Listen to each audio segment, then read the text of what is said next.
কেয়ামতের দিন মানুষ মনে করবে পৃথিবীতে এসেছিল মাত্র 2 মিনিটের জন্য। তখনকার সময়ের জন্য আমাদের পৃথিবীর জিন্দিগিকে মাত্র 2 মিনিটের মনে হবে। আল্লাহু আকবার। অর্থাৎ সেখানকার সময়ের পরিস্থিতি বর্তমান সময়ের সাথে কোনো তুলনাই হয় না। তখন মানুষ মনে করবে পৃথিবীতে সে খুব অল্প সময় বেঁচে ছিল। এগুলো অবশ্যই সম্ভব। আর আমরা এটি বৈজ্ঞানিকভাবেও বর্তমানে জানতে পারি যে সময় আসলে গতির উপর নির্ভর করে চলে। আর এত বছর পরে এসে বিজ্ঞানীরা নিজেরাই আবিষ্কার করে বুঝতে পেরেছেন যে সময় যদি আলোর বেগে চলে তাহলে ওই সময়ে থাকা কোনো ব্যক্তির বয়সই পরিবর্তন হয় না। অর্থাৎ দুই যমজ ভাই, দুজনেরই বয়স 25 বছর।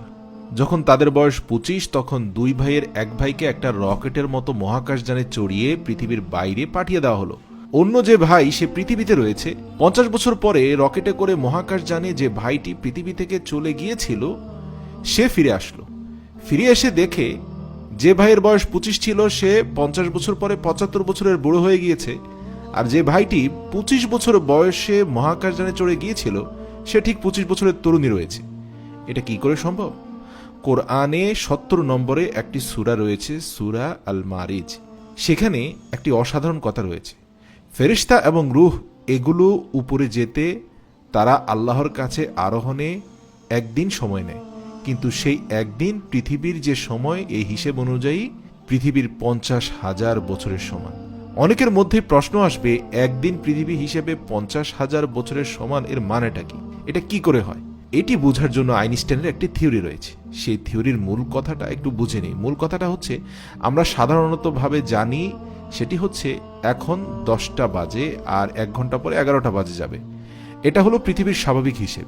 কিন্তু যদি একটি রকেটের ভেতরে কোনো মানুষকে ঢুকানো হয় আর সেই রকেট যদি আলোর ব্যাগে দৌড়ায়, তখন যে সময়টুকু সে রকেটের মধ্যে থাকবে আলোর ব্যাগে দৌড়ানোর কারণে সেই রকেটের মধ্যে থাকা ওই ব্যক্তিটার কাছে সময়টা শূন্য হয়ে যাবে। এটা বিজ্ঞান দ্বারা প্রমাণিত, যেটা কোরআনের কথাগুলোর সাথে সামঞ্জস্যশীল। অর্থাৎ রকেট যদি আলোর ব্যাগে 1 ঘন্টা চলে, সেই 1 ঘন্টা পর পৃথিবীতে 10টা থেকে 11টা বাজবে ঠিকই, কিন্তু সেই রকেটের ভিতরে সময় কিন্তু আগাবে না, অর্থাৎ 10টাই বাজবে। এখন কোরআনে পাকে আল্লাহ তাআলা বলেছেন, মানুষ যখন বেহেশতে যাবে তখন মানুষের যে বয়স থাকবে সেই বয়সে কখনোই আর সে বুড়া হবে না, সারা জীবন তরুণ বা তরুণী থাকবে। এটাও কিন্তু সম্ভব। বর্তমান বিজ্ঞান প্রমাণ করছে যে মানুষের বয়সকে স্থির করে ফেলা যায়। সেই ক্ষেত্রে তাকে এমন কোনো স্থানে বসাতে হবে যে বস্তুটা আলোর বেগে চলতে পারে। সুবহানাল্লাহ। এটি এখনকার বিজ্ঞান দিয়ে প্রমাণিত করা হয়েছে। আর আল্লাহ পাক চাইলে কি না করতে পারেন। আমরা এখন যে পৃথিবীতে রয়েছি, এই পৃথিবী কিন্তু প্রতি সেকেন্ডে 29.76 কিলোমিটার বেগে ঘুরতেছে, কিন্তু আমরা সেটি বুঝতে পারি না। অথবা আমরা ভাবি যে এই পৃথিবী স্থির রয়েছে, কিন্তু না, এটি প্রতিনিয়ত এই বেগে ঘুরছেই। এখন কেউ যদি পৃথিবীর বাইরে যায়, তাহলে সে যদি পৃথিবীর দিকে তাকায় তাহলে দেখতে পারবে প্রতি সেকেন্ডে এই পরিমাণ বেগে পৃথিবী ঘুরতেছে। কিন্তু আপনার আমার মনে হচ্ছে যে আমরা স্থির রয়েছি। ঠিক একইভাবে জান্নাত জাহান্নাম যেখানে রয়েছে, আল্লাহ যদি ইচ্ছে করেন সেই জান্নাতটি সেকেন্ডে 3 লক্ষ কিলোমিটার বেগে ঘুরিয়ে সময়কে স্থির রাখতে পারেন। এটা বৈজ্ঞানিক একটা ব্যাখ্যা, কিন্তু আল্লাহ চাইলে তো ভিন্নভাবেও পারেন। আর আল্লাহর জ্ঞান তো অতি সুউচ্চ, আর মানুষের জ্ঞান তো সুনির্দিষ্ট। এটা পবিত্র কোরআনে আল্লাহ বলে দিয়েছেন, ওয়ালা ইউহিতুনা বিশাইইম মিন ইলমিহি ইল্লা বিমা শাআ। তোমরা আমার জ্ঞান ভান্ডার থেকে ততটুকুই বুঝতে পারবে যতটুকু আমি তোমাদের বুঝতে দেব। সুবহানাল্লাহ। তাই আমরা এই বিষয়গুলোর বৈজ্ঞানিক ব্যাখ্যা পৃথিবীতে যতটুকু বিজ্ঞান দ্বারা আবিষ্কার করতে পেরেছি এতদিন পর্যন্ত, অর্থাৎ বর্তমান সময় পর্যন্ত, তা দ্বারাই কিন্তু এটা প্রমাণিত হয়ে যায় যে জান্নাত জাহান্নাম সেখানে মানুষের বয়স স্থির রাখা সম্ভব। এটা যৌক্তিক। এরপরে দেখুন আরেকটা বিষয়, জাহান্নামের ব্যাপারে বলা হয়েছে যে অপরাধীদেরকে সেখানে আগুনে পোড়ানো হবে যখন তাদের চামড়া পুড়ে যাবে, তারপর তাদেরকে আগুনের তাপ থামিয়ে নতুন চামড়া গজানোর সুযোগ দেওয়া হবে, তারপর পুনরায় আবার তাদেরকে আগুনে পোড়ানো হবে।